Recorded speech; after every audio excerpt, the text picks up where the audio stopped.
Hello बच्चों, चलिए प्रश्न को पढ़ते हैं।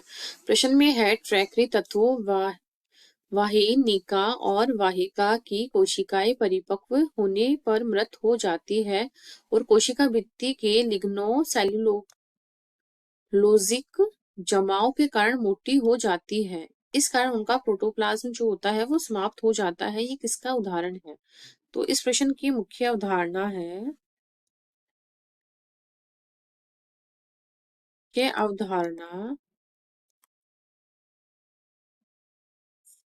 वृद्धि। तो पादपों की वृद्धि में क्या होता है? पादपों की वृद्धि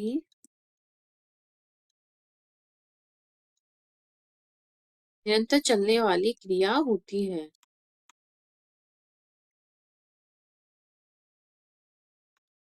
चलने वाली क्रिया होती है क्योंकि में इसमें इस प्रकार के कुछ विभेद्योतक उत्तक उपस्थित होते हैं जो कि पादपों में निरंतर वृद्धि करवाने के लिए उत्तरदायी होते हैं। चलने वाली क्रिया होती है तो इसमें क्या होता है? जो विभेदन की क्रिया होती है वो देखिए, विभेदन में क्या होता है? इसमें जो मूल शिखाग्र और शिखाग्र के जो विभेदोतक होते हैं उनसे आने वाली कोशिका और जो कैम्बियम होते हैं वो विभेदित होते हैं। तो इसमें आ जाएगा पर्वो व मूल शिखाग्र विभेदोतक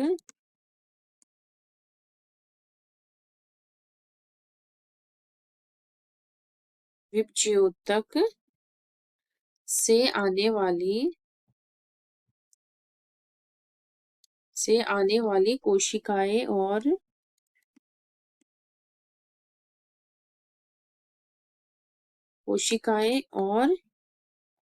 जो कैम्बियम होता है,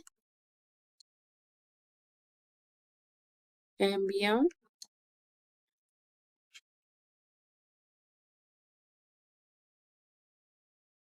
कैम्बियम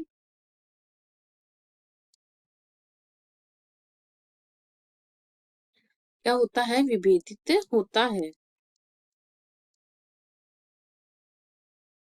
विभेदित होता है।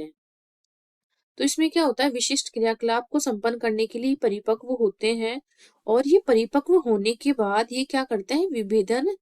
परिपक्व होने की ओर जो, तो इसको क्या बोलते हैं? परिपक्वता।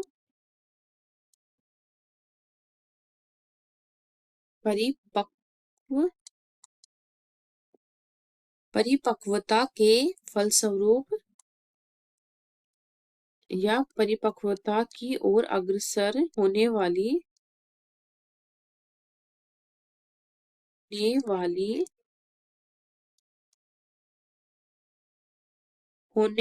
जो कार्यवाही होती है उसे ही विभेदन कहते हैं। तो विभेदन के बाद कोशिका क्या होती है? स्थायी हो जाती है। वह अपना स्थायी कार्य ले लेती है और उसी में ही आगे लंबाई में बढ़ती जाती है, लेकिन वो अपना कार्य फिक्स कर लेती है पूरी तरह से विभेदित होने के बाद। और कोशिका भित्ति और जो जीव द्रव्य होते हैं दोनों में ही संरचनात्मक बदलाव होते रहते हैं। तो इसके फलस्वरूप क्या होता है? जो वाहिकीय तत्व जो होते हैं, वाहिकीय तत्व या ट्रैकरी तत्व जिसमें वाहिनिकाएं, वेसल्स और ट्रैकिट्स आते हैं, तो उसमें क्या होता है? तत्व के बनने में जो कोशिका क्या होती है? अपने जीव द्रव्य को खो देती है, मृत हो जाता है। तत्व में इसमें क्या होता है? जो कोशिकाएं परिपक्व होकर क्या कर लेती है? कोशिका परिपक्व होकर जीव द्रव्य को नष्ट कर देती है या खो देती है, नष्ट कर देती है। क्योंकि परिपक्व हो जाती है उसके बाद अपने जीव द्रव्य को ये क्या करती है? नष्ट कर देती है। उसके बाद ये क्या हो जाते हैं? ये सुदृढ़, तन्मयतापूर्ण या लेग्योसेलुलोजिक प्रकार की जो कास्ट होती है उसमें विकसित हो जाती है। तो जो भित्ति होती है लिग्नो, जो भित्ति बाद में कैसी बन जाती है, सुदृढ़,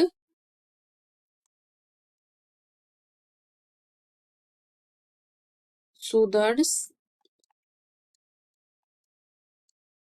नो सेलुलोजिक, जो कि कास्ट होती है, कास्ट की जैसे। सेलुलोजिक द्वितीयक कोशिका भित्ति विकसित होती है,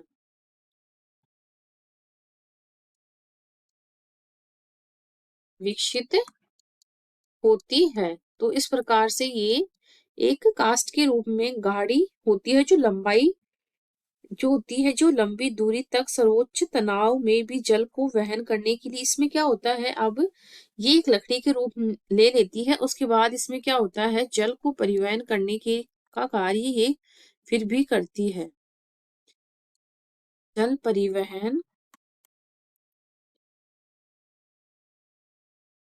करने के योग्य रहती है।